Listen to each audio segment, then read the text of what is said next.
Good evening, ladies and gentlemen, and welcome to the latest instalment of the Gersnet Weekly Podcast, hosted by myself, Craig Gray, the independent Rangers podcast made for fans, by fans, and as always, all of our content is free. Just before we get started today, just a few of the standard procedures. You can get us over at gersnet.co.uk for our forum, lots of articles, and on Twitter over at Gersnet Online, and obviously our podcast here as well. And before introducing guests as well, just a little mention of our sponsors, Forrest Precision Engineering.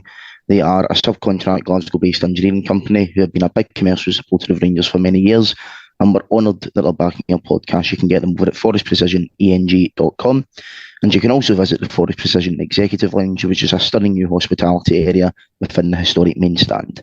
For more information on how to book this unique and intimate space, you can email the club via hospitality@rangers.co.uk. Yeah, I'm sure you all wanted to be cheering in a much better mood tonight, but needs must. We're going to be here to try and cheer you up in this wonderful Sunday, aren't we? Aye, right. As we say, obviously here to review that abomination, let's face it, that happened at Ibrox earlier today. But before we do that, I need to introduce my guest. First up, Dougie. I mean, in terms of a positive note, Dougie, I thought the best part about today was your shades during the post-match reaction that you done. So I think you should have just stuck them back on today just for comedic effect. How you doing, all things considered? I just seen someone in the comments say the same thing as well. I just wore my sunglasses. I'm in a grumpy mood, mate. I'm in a grumpy mood. I think the very first comment in the thread just sums up perfectly from CGM55. Raging, beyond raging. You know, think yourself lucky. This is the second time today I've got to talk about this in front of a camera, and I am no cheerier this evening as I was post-match. But I've had a chance to watch some of it back for my sins. So we'll get into the bones of it, but a very, very disappointing day at the office for Rangers. Aye, I think you're being a wee bit PG with that one there, Dougie. But David, look, see, whenever we do these, it seems to be always me that gets lumped with the Sunday flagship podcast after Celtic beat us in a big game. It's like I'm getting sick and tired of doing these ones. I want a day one where we go out and battle them, but it's not happening. Seeing you outside the Govan stand today after the game, don't think either of us were too happy. But how you doing, all things considered as well, mate? Well, as you have both alluded to, no particularly clever. But I've just been pouring on over the folly online, Craig, to see what trying to take a temperature of the support after that. Another disjointed performance, but we'll get into the whys and wherefores of it in due course. But as you would expect, Craig. Yep, no, very good. So Dougie, we'll kick off for you then. As that guy said in the comments, raging. That was just diabolical today. Sum up that match if you can. He's just made another brilliant comment, and I'm going to keep on pulling it. Why doesn't CGM55 come on the show? Because he's just made another absolutely brilliant one. It's Frankie's put a poll out saying who's to blame for that today. Is it the manager, the board, or the players? And I just think it's a combination of all three. So does CGM55. It's not just one thing. It's not just one player. It's not just one. It's not the system that was wrong today. It was just a combination of absolutely everything. I just feel, we came into this season with such enthusiasm. And I think the reason why we came in with such enthusiasm is all the sound bites that were coming out from the club. Michael Beale was talking about the amount of money that we're going to spend was bigger than any budget that a previous Rangers manager that he's seen would have available to him. What was the other belters that we've heard? There was a budget. There was excitement about seeing the new players in the pre-season. There's a zip about pre-season. We've just not seen it. We're match day 4. We were in 6 points. I was at Rugby Park, first game of the season. The fans let the players, the board, the manager, everyone associated to Rangers know that Rugby Park was not acceptable. Craig, I said it in my post-match podcast after the game. I think we've all been to Rangers games at Ibrox where we've been absolutely pumped off the park by much better teams than we've seen today, and we've had much less teams. You think back to the Pedro era, the Mark Warburton era, all these things here when Celtic were beating us 5-0, 5-1.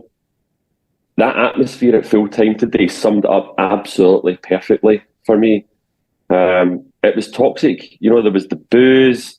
There was a lot of shouts around, "This is your team, Michael Beale." There was a lot of shouts for him to leave. There was a lot of shouts for him that he should no longer be Rangers manager. There was fighting amongst the stands. I'm sitting in Copeland, and you're directly looking across at Broomland. There was literal fights amongst the stands. Why the players thought of doing a lap of dishonour is absolutely beyond me after that abomination today.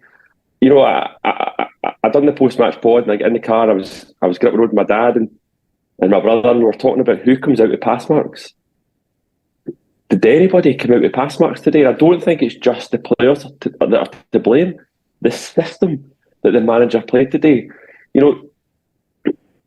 One of the things I mentioned was when we beat Celtic 3-0 last season, right? That was almost the same system, right? He's tried to kind of come out and say that that's the system that beat them last year. That's a team last year that won under no pressure.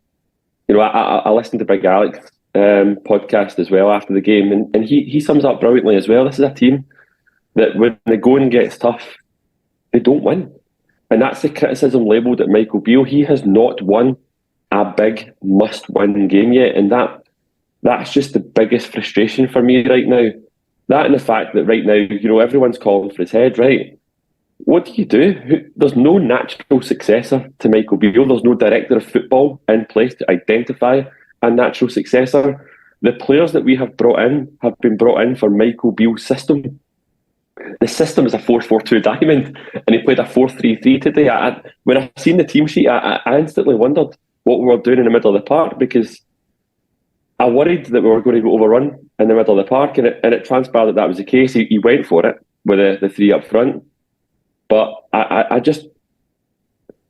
totally scunnered. You can blame the manager around the system, but you look at some of the individual performances. I went on and on earlier on about Dessers as an example of one player. Dessers just looked lost. It's the word I used earlier on. He found himself offside more than not when he was played in behind, and he was onside miraculously. He had no pace. There was a couple that were kind of 60-40 in his favour to get the ball.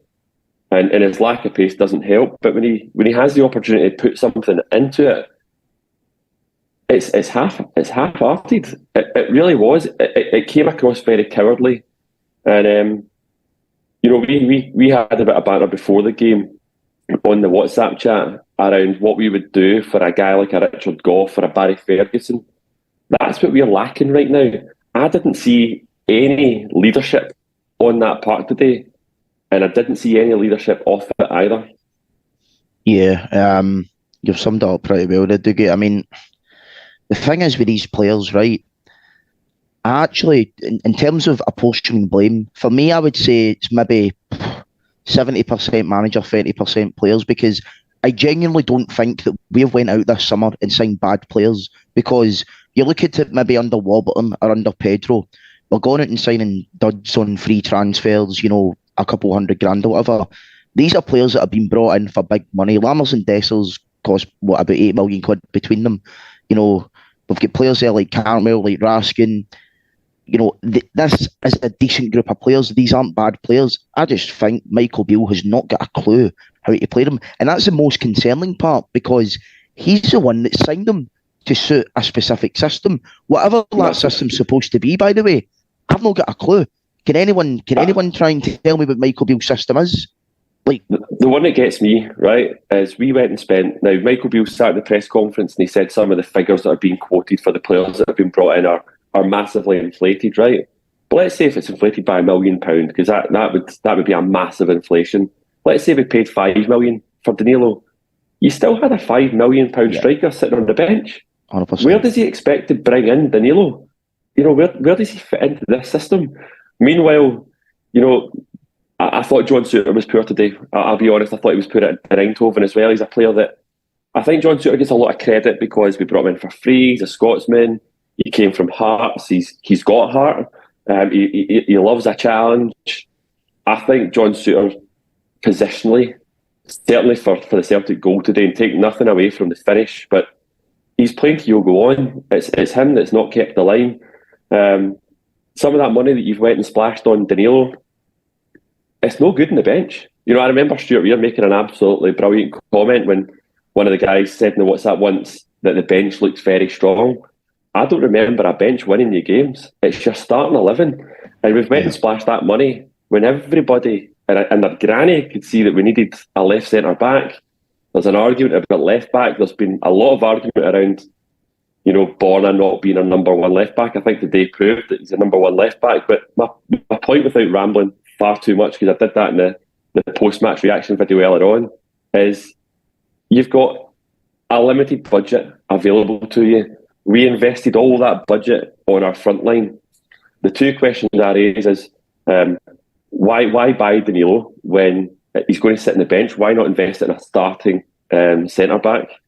And the one that was contentious pre-match, and I'll stand by it right now, is our forward line. So bearing in mind everything that Michael Beale said last year about the system's working, the way that we're playing's working, we just don't have the front line to put the ball in the net. That's why we're going to focus on the front line.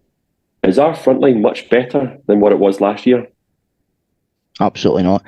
David, you mentioned it just before we came on air. Out eats depth, quite simply. And I look at Michael Beale, and I tweeted about it earlier. You know, for me, I went in today with a clear view that if he was to lose that game today, no matter the circumstances, he wasn't going to have my support anymore. I couldn't continue to back this guy, and I can't now.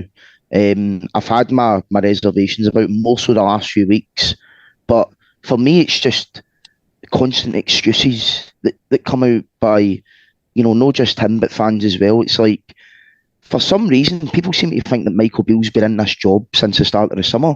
He's been in it since last November. You know, he's had big games, and okay, us losing the league last year is not on him at all, absolutely. But he still went out in that League Cup final, played the wrong starting 11. He done it again in the semi-final at Hampden against Celtic. Well, we're supposed to just brush those games off as nothing when Celtic go and win a treble. It's just excuses for me. It's the cup final against Celtic. I'll wait till he gets his own players in. Semi-final against Celtic. Wait till he gets his own players in. Then maybe get scurried off PSV. It's all right. We'd rather win the Celtic game on Sunday. That's the biggest game. And then we go and get beat today as well.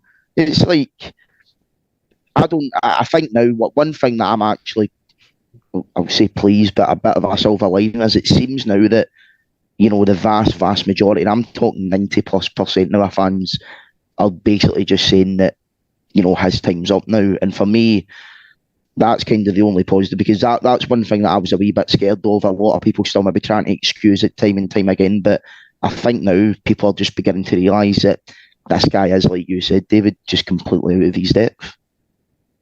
Well, you look at it, he's had 9 competitive games, and you include the 3 pre-season friendlies. That's 12 games this side's had. He still doesn't know his best starting 11.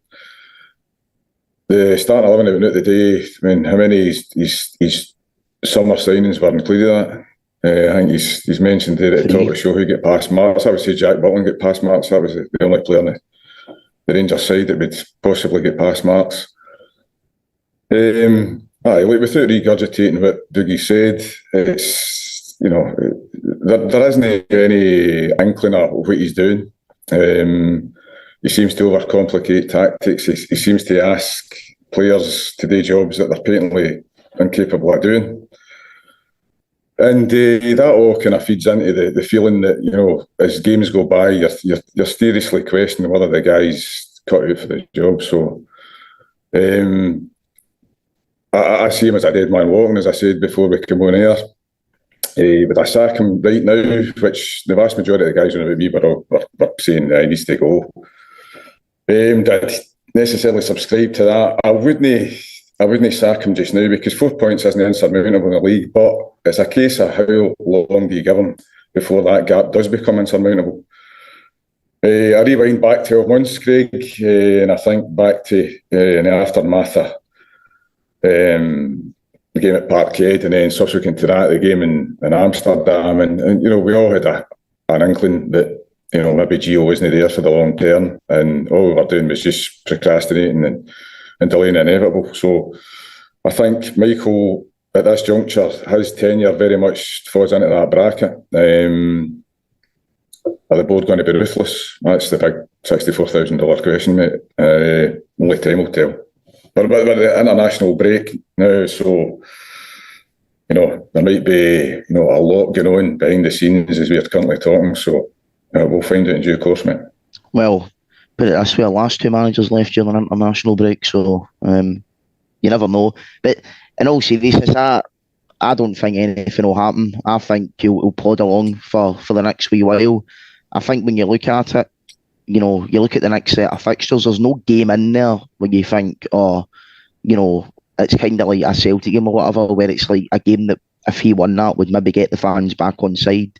He's at the point now where he's probably, in the eyes of the board, if you drop any more points, lose any more ground in Celtic, that's you.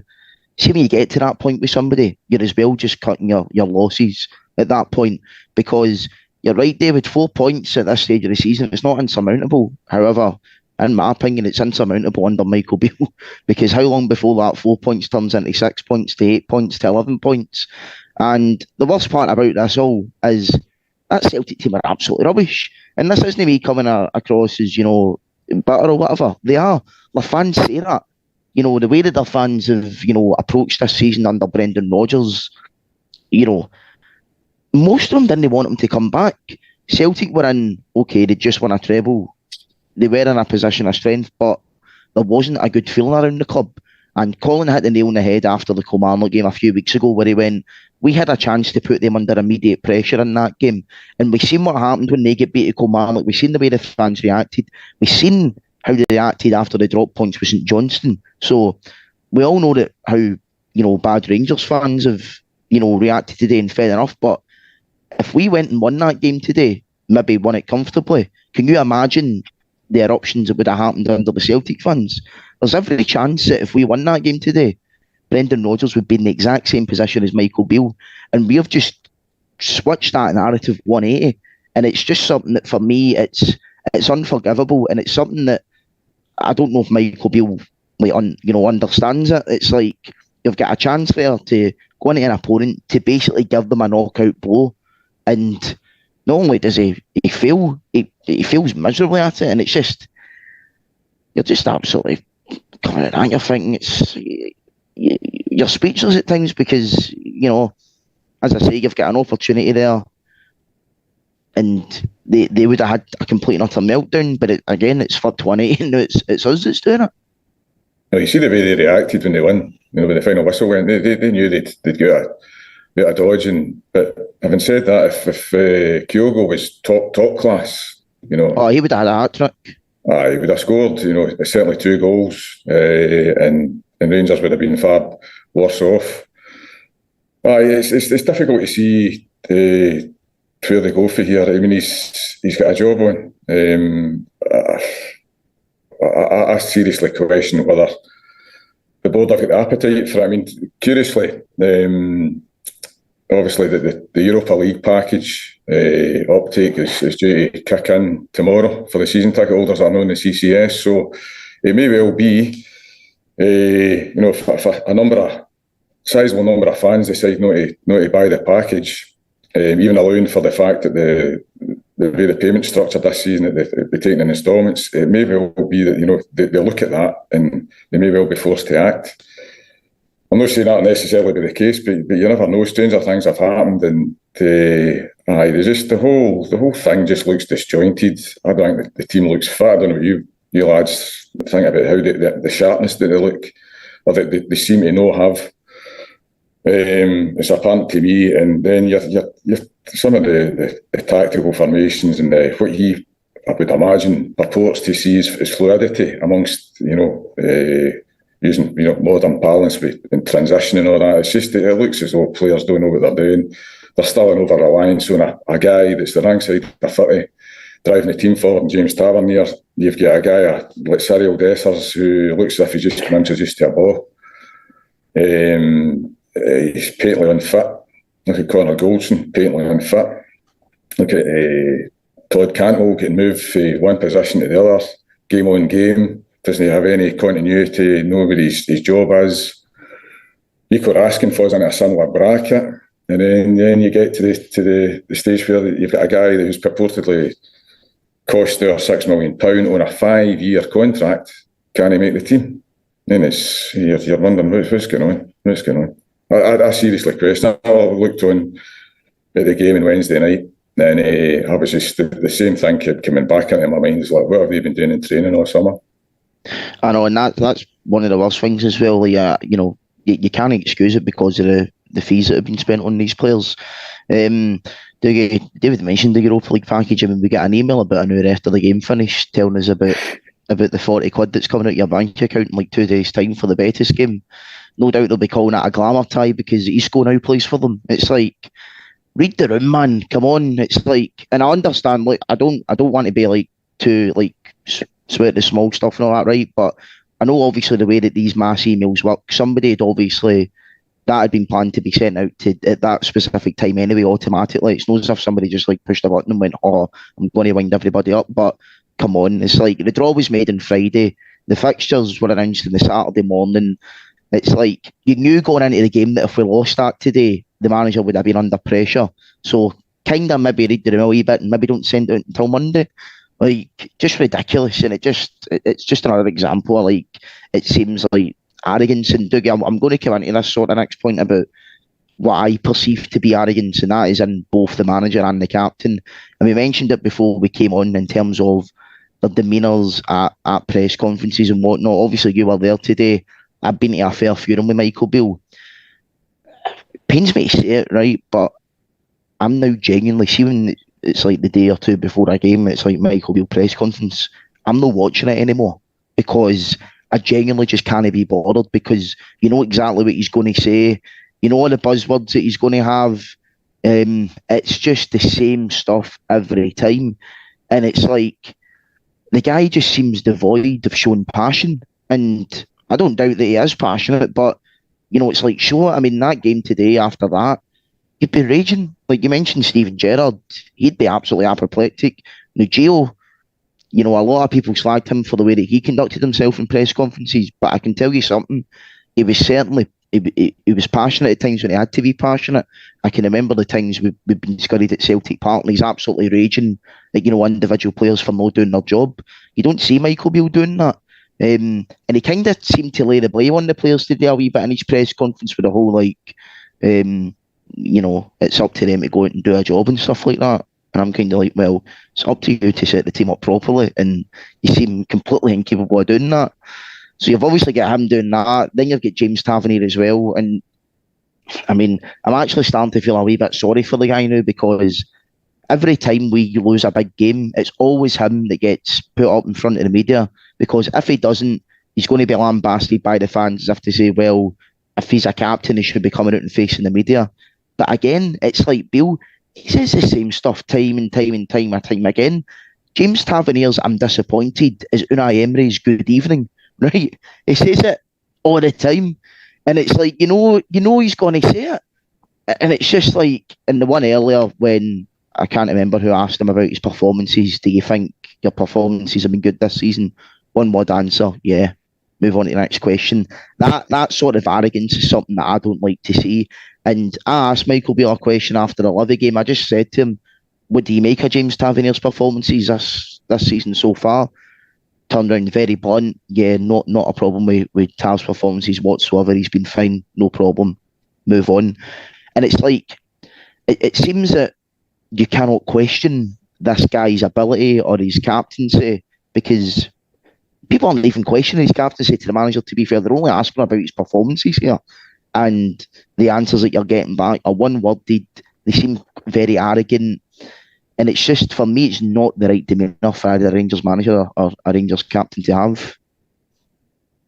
I think, myself included, every Rangers fan is just sick and tired of the same sound bites that we've heard so often. I'm disappointed, I'm frustrated, I'd like to apologise to supporters. We want to hear tangible, this is what we are going to do about what went wrong today. This is physically what we are going to do to put this right. And that's the bit that's just missing for me. The demeanour wise, I asked beforehand, lining it to say it's easy when you've a manager and it's just a game managing a lost. Like, it's just it's in the between Rodgers and McGregor, James. It just Okay, sorry to cut you off track there, but you're sounding like a Dalek now. David, can you hear him properly? I've got the same issue with Dougie's feed. All right. No, I was just wondering if it was me. You sound like a Dalek. We can't, but it's still a wee bit thing, me. So it's not great for me because that's fine, right? That's better now. You can continue. No, I was just Empire Strikes Back. It pains me to say this, but obviously being in the press conference, it's great to see firsthand the body language more than anything of the different attendees. Celtic also had Brendan Rodgers and their captain Callum McGregor. We had our manager and captain in there, and there's just a different demeanour. And it's easy to compare it when one's won and one's lost, but there just felt a more experience in Brendan Rodgers' responses. It's funny when you mentioned about the comparisons between Michael Beale and his predecessors, for example. Everyone got sick of listening to Gio, to be honest. He became quite boring in his press conferences, and when Michael Beale came in, a lot of people were refreshed by his honesty. That honesty is getting Michael Beale tied up in knots. No, Dougie, I'm getting to the point now where I actually think it's not honesty anymore with him. I think it's an experience. I think, David used the phrase earlier on, he's out his depth. I think that's what it is. I think he's out his depth. I think it's, unfortunately, as simple as that for me. When he's asked questions, I think, Brendan Rodgers was quite thoughtful in his responses. Dare I say, he came across well. When you hear Brendan Rodgers, he spoke about the Old Firm allocation, what he loves about the fixture, how he thinks that it doesn't have the same gravitas when you don't have both sets of supporters in there. His responses were very measured. Michael Beale, I listened to Alex's pre-match reaction video, one of them. And he was talking about Michael Beale's comments about Borna Barisic, for example. On Friday, Michael Beale said that Borna Barisic was going to be fit. Is that mind games, or is he tying himself up in knots again? I just don't know how he's responding to some of these questions. And then you get your captain. I thought Callum McGregor came across very well. What I heard from Callum McGregor in the press conference was what Callum McGregor has done to prepare Celtic for today's game, about pulling the younger players aside like Liam Scales, preparing them for what they're about to expect, firing up the new players, the young players, around the siege mentality of this stadium's going to hate you. We want to shut that stadium up. And they very much, I've read the Alex Ferguson book, and that's all about siege mentality. That was a message coming from Callum McGregor around his role, what he is doing to fire up and prepare these players. When it was James Tavernier, there was don't get me wrong, he's going to be disappointed, so he is sitting quite dour-faced, naturally, as you would expect. But it's all those generic sound bites, the frustration, the disappointment, the apologies. I want to hear, we've got 2 weeks now of international break. I want to hear exactly what we're going to do in that 2 weeks. I don't want to hear the generic, we'll work hard. I want to hear exactly what we are going to do in that 2 weeks. I want to hear how the players are going to learn from this and how we are going to respond to this. Because see, as things stand right now, how many Rangers supporters right now are sitting listening to this podcast or, reflecting on today's performance and thinking, do you know what? I still believe in this team. I still think that this team right now has the players, has the system, has the mentality to really respond from this. Are we all sitting here confident right now that they're going to be in in the international break right now, working their socks off, working hard on the system, improving on the deficiencies, ready to bounce back with a victory against St Johnstone up in Perth? I'm pretty underwhelmed. Got to say, I'm not sitting here right now with any levels of confidence that we're going to come back absolutely flying after the international break. We're not going to do it under this manager, and that's the problem now.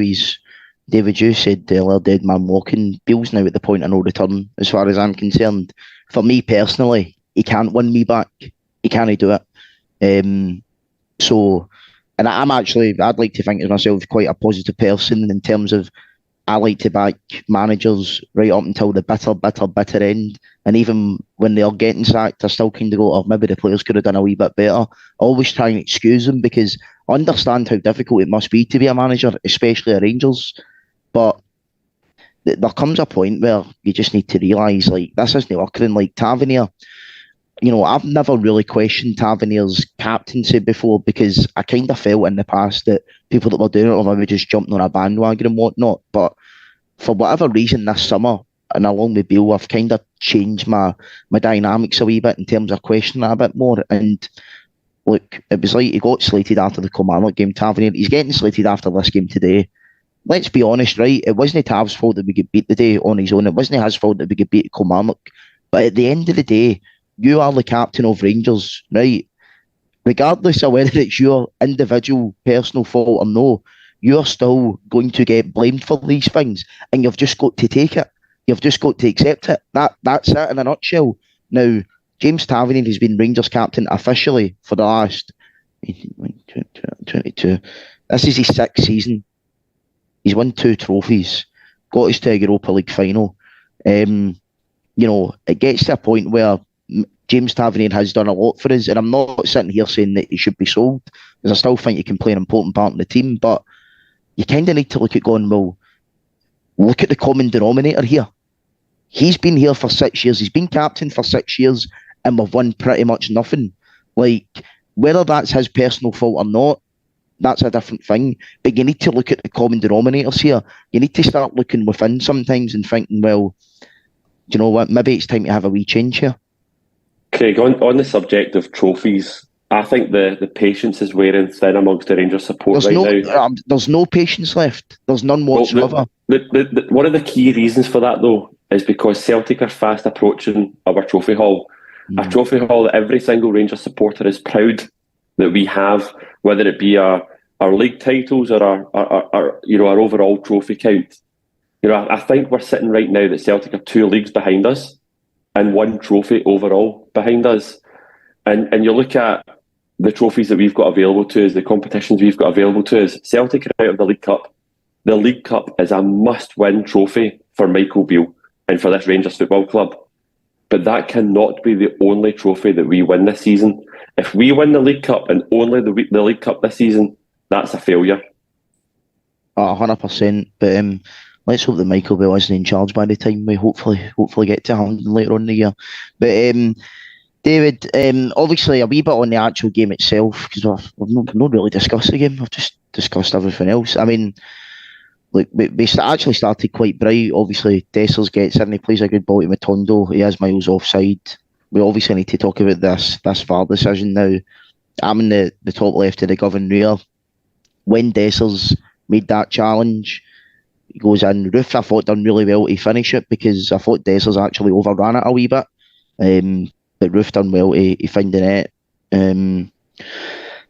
Before going mental, I was a wee bit more relaxed because I knew he came through the back of him, and with those ones from my angle, I was kind of just like, I don't know if he's fouled him or not, but all I know is he came through the back of him. Now, when you look back at the replays, it's obviously went to VAR. It's never a foul in a million years.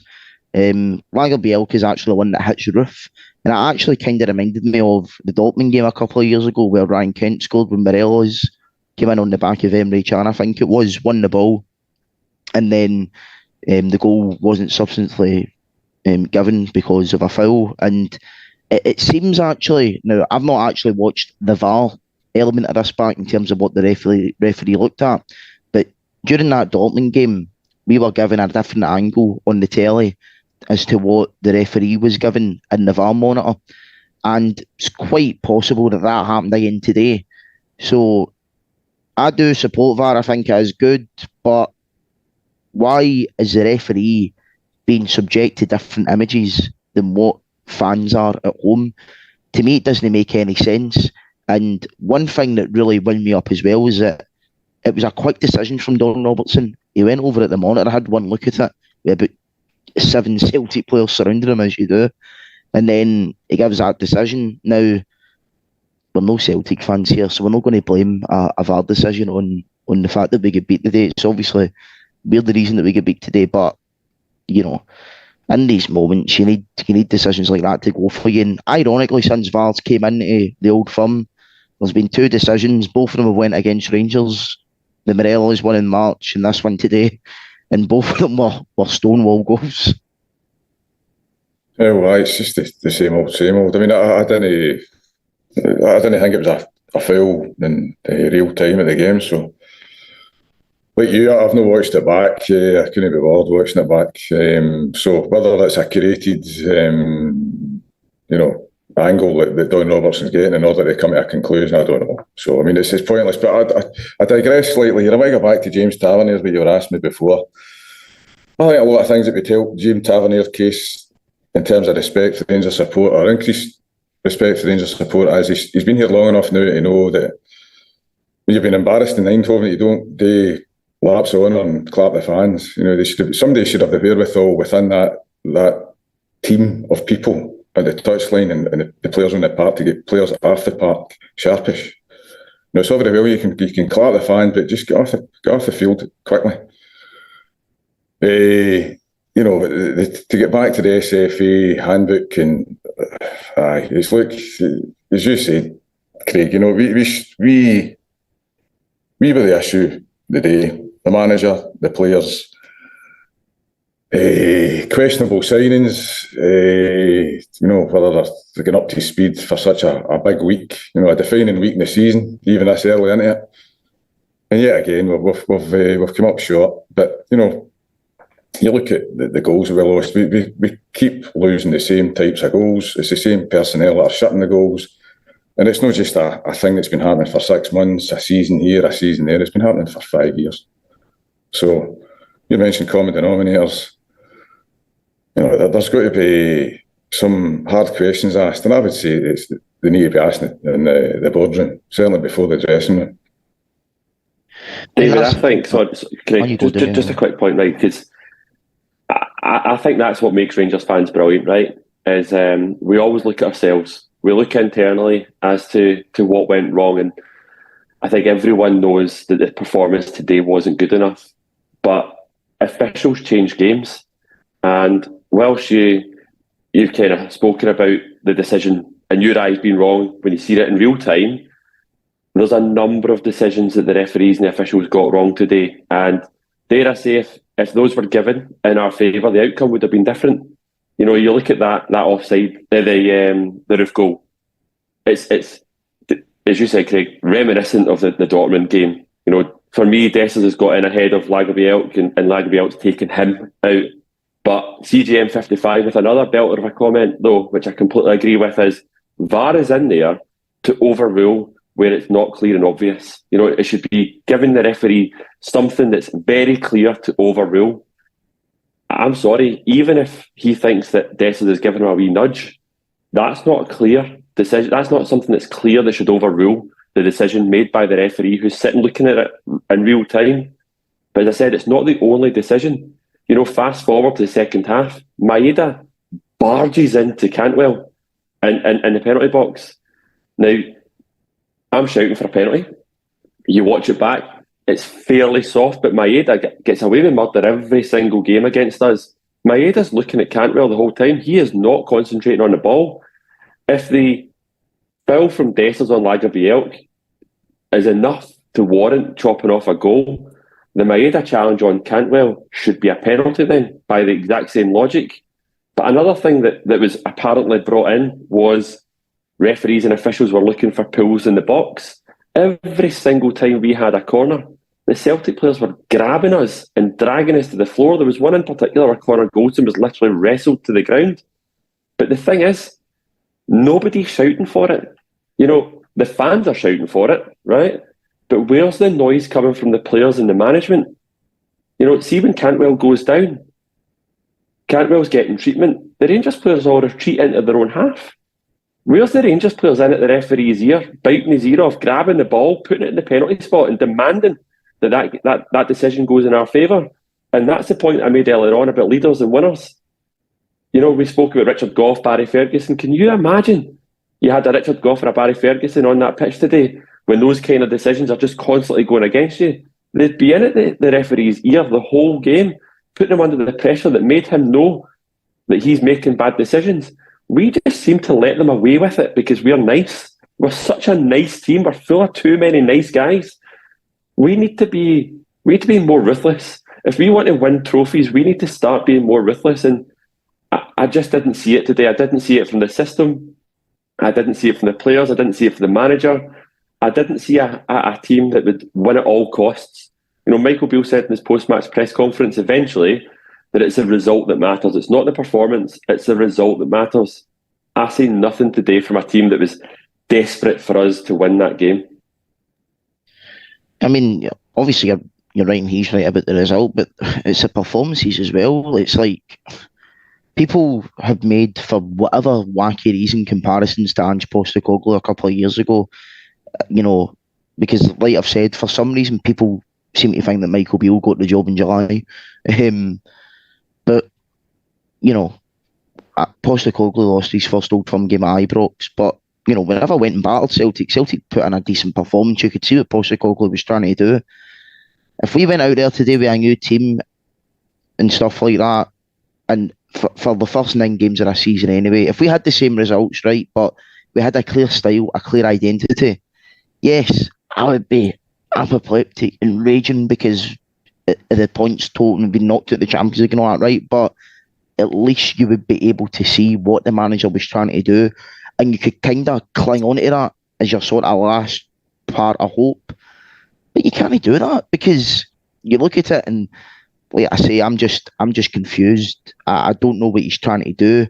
I think the guy, I hate to say it, but he's coming across as a bit of an egomaniac. You look at the stuff with Hadji.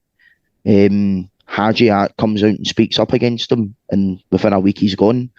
Now, people can have their arguments about whether they think Hadji's good enough, blah, blah, blah, but at the end of the day, I don't think Hadji done anything wrong in his press conference. He came out, he said he wanted to play every week. He said he was fully fit, and then within a week he's gone. You can't tell me that that's no related. So it's just... Your point on the comparison between Michael Beale and Ange Postecoglou is beautifully summed up for me. You know, Ange Postecoglou might have lost that first Old Firm game, but all the Celtic fans had bought into what he was trying to do. They could see what he was trying. He had a system. He was honouring that system. It was looking like it was starting to click, but the players were just still learning it. See when you're watching our system right now, you know, you've said it yourself. I literally can't sit here as a supposed expert on a podcast and break down our system. I can't tell you what it is because we're reverting to long balls to a guy like Dessers that cannot keep a ball. He can't head a ball. He can't chest a ball. But one of the things that one of my mates said earlier on to me is Michael Beale changes his starting 11 that much. He changes his front line that much. Is that because, one, he's trying to counter the opposition tactics, or is it 2, he doesn't know his best team? Either way, that's what does not give fans belief, because when Ange Postecoglou was putting out that same team, the fans could see that it was only a matter of time before they gelled. Our team's not going to gel if you keep changing our front 3. How many different forward lines have we seen this season?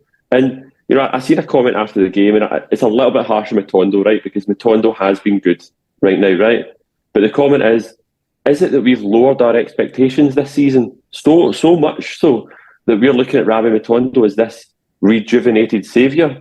You know, Matondo didn't have a particularly good game today, to be honest.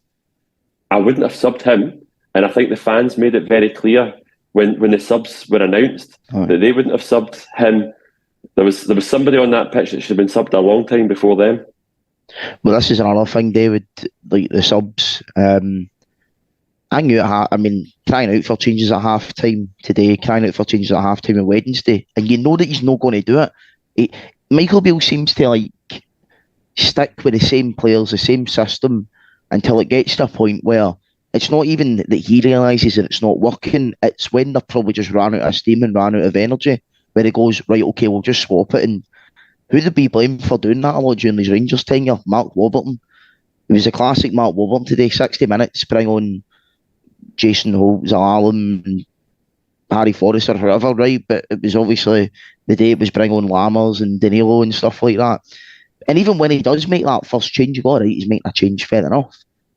Number one, he's sticking to the same system, which clearly isn't working. And number two, he's keeping on the worst player on the park. And then I actually felt bad for Kamal Roof, because when he eventually did get subbed off, the fans were booing, and they weren't booing Kamal Roof. They were booing the fact that it wasn't Dexter's that was coming off. And it's just like, for me, he just seems too stuck in his ways. He makes things too complicated, and he's too proud to actually know when he's wrong and change things. That's no good traits to have in any manager, never mind a Rangers manager.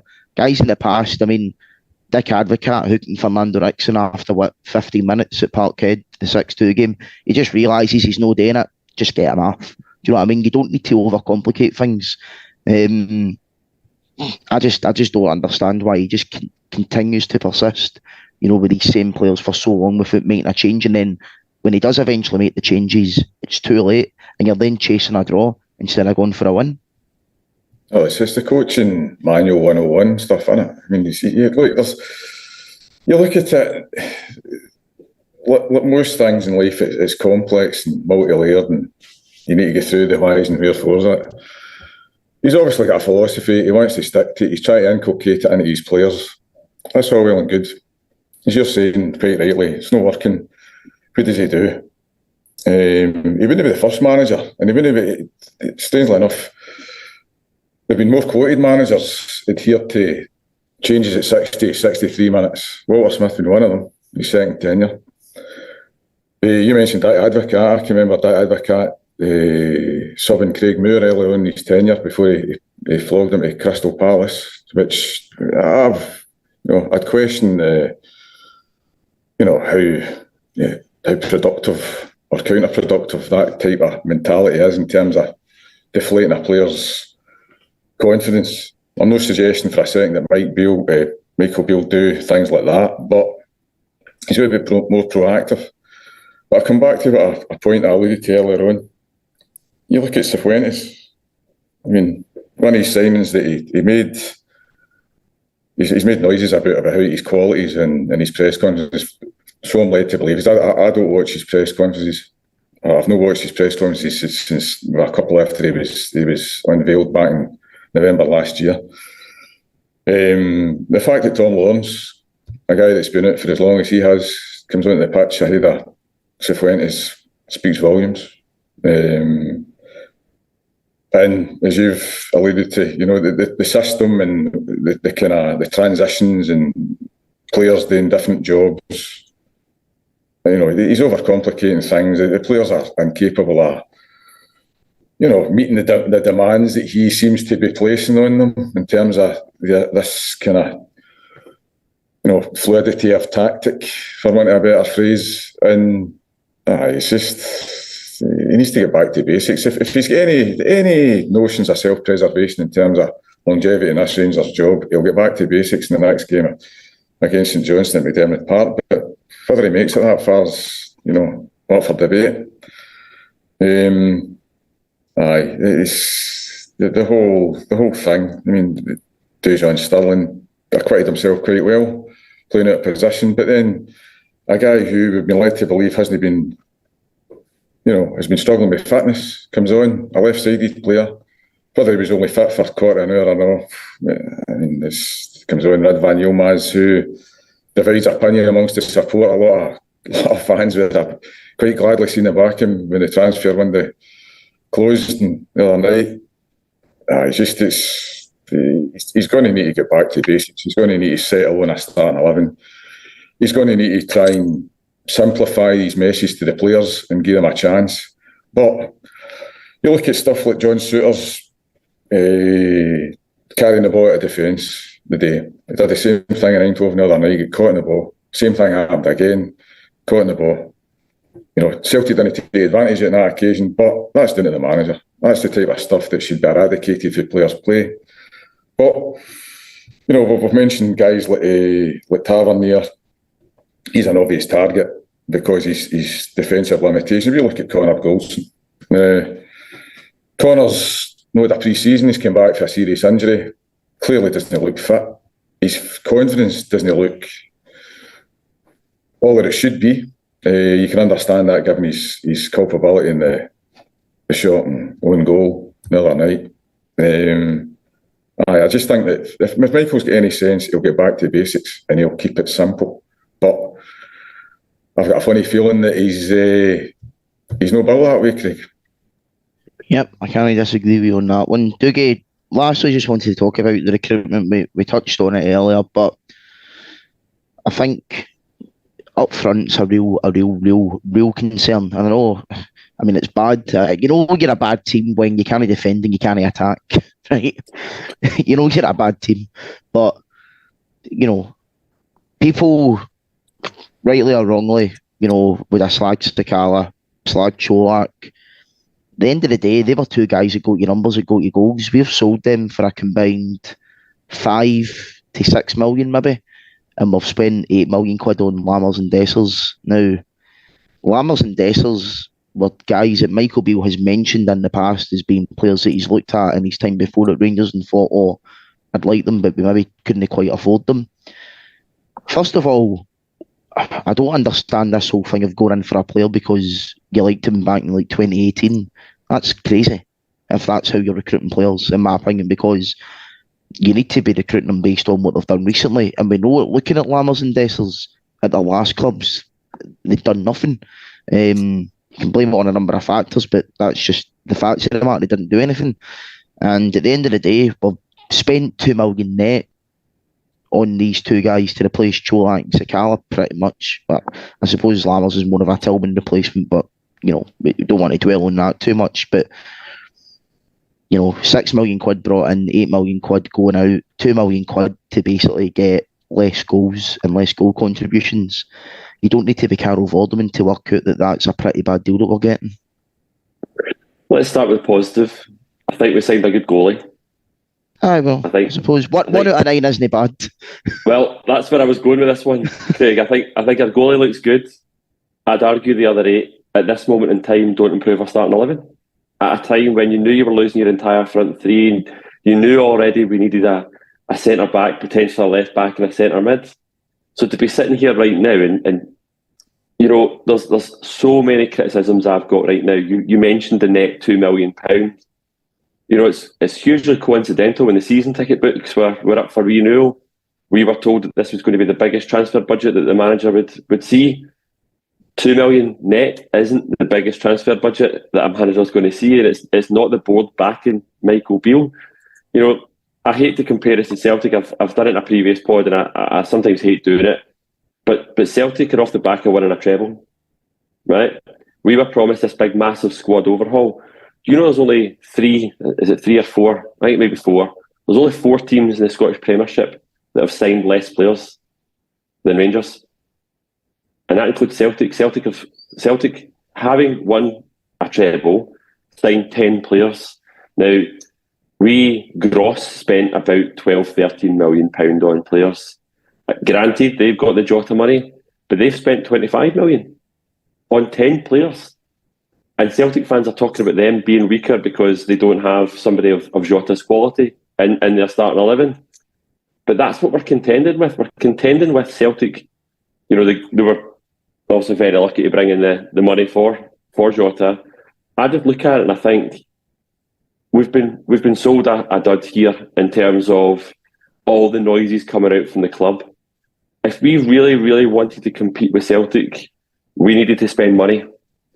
You know, there was an opportunity to get Champions League qualification. There's an opportunity, by the way, to go far in Europe. When you look at that draw, third place should be the absolutely bare minimum that we get from that group in the Europa League, which takes us into the conference.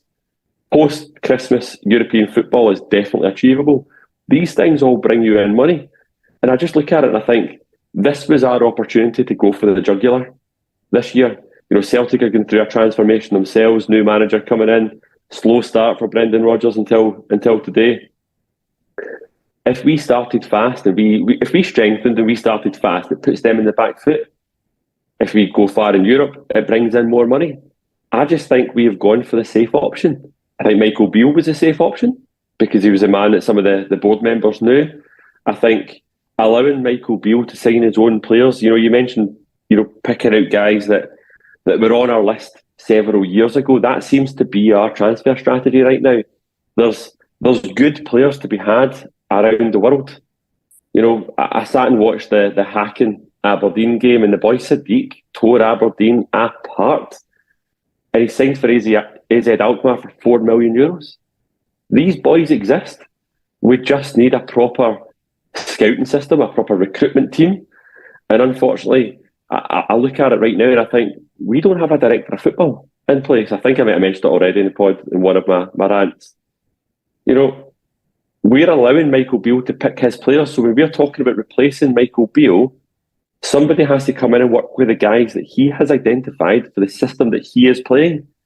When we had Ross Wilson, all the noise that we were hearing was around continuity. We're going to play the Rangers way so that if we change our manager, a new manager comes in and we've got the players that plays that system. If a new manager comes in, they're going to want to change it. We only have Matondo and Sima to play out wide with pace. Michael Beale spoke about previously, guys like Lawrence can play out wide. Roof can play out wide as a kind of right inside forward. If a new manager comes in and wants to play 4-3-3 with proper wingers, we don't have proper wingers. And this is where all the problems stem for me right now, is I just think the structure right now in our football department seems broken. It's allowing the manager to go and pick his players. It's all very well and good when he's got this big list of players that he has seen and he wants to bring in who, it could have been a hidden gem that he's heard of before. I'm just not seeing it right now in some of these guys. And I said earlier on, I don't want to write anyone off, but right now it's not looking good for some of these guys. And we spoke about how does Michael Beale come back from this. There's an argument the players need to come back from this as well. And I don't like the sound bites. We've heard it so often from our manager and our captain, but they need to be back playing games. It's a shame we're getting an international break right now because it's almost one of those ones that you just want to get back in the pitch and start to prove yourself. We need games. In 2 weeks' time, we need these games to come and we need these players to come out and really show us supporters that they want to play for Rangers and they are good enough to play for Rangers. Yeah, I mean, just as well, finishing up there, poll that we've put in the comments there, quite simply, would you sack the manager? 251 votes, 70% yes, 30% no. I mean, it's a small sample size, but I think that kind of tells you the direction that people are heading in. I've seen a lot of worse ones against Michael Beale on Twitter and stuff like that as well. So I actually think the people in the comments are there being quite lenient towards him compared to the other places that I've seen. Yeah, I mean, look, guys, on the personal, our next away game's against St Johnstone, so that's like the only away game you're going to get a ticket for. So at least you can enjoy a My Gels Day up in Perth at McDermott Park. But now we'll finish up there. Obviously, we've taken up a lot of people's time tonight, being very, very negative as you do. Obviously, we're live on YouTube tonight, people. If you've just joined us in the last few moments or at any time throughout the podcast, you can, of course, rewind it from the beginning, and it'll be on YouTube straight away as well with the thing in full. And tomorrow on all your usual podcast platform providers like Spotify and so on and so forth. Next week, it's obviously an international break, and we're going to have Brian Ross and Ian on for the International Week pod, which is great for those of you that are interested in international football. If you're into the Scotland national team, fair dues. I'm not here to judge people. But all that's left for me to do tonight is to thank my guest, Dougie. Thanks very much for coming on. Shame about the no shades tonight, but we move on. Next time we go for a pint in the Edmonton house, I'll rock up my shades on just for you, Big. Aye, class. I can't wait for it. David, thanks very much for coming on, mate. No bother, mate. No worries. Thanks very much, guys. Thanks for tuning in. And despite it being a bad weekend, I hope you can enjoy next week much better anyway. Bye-bye.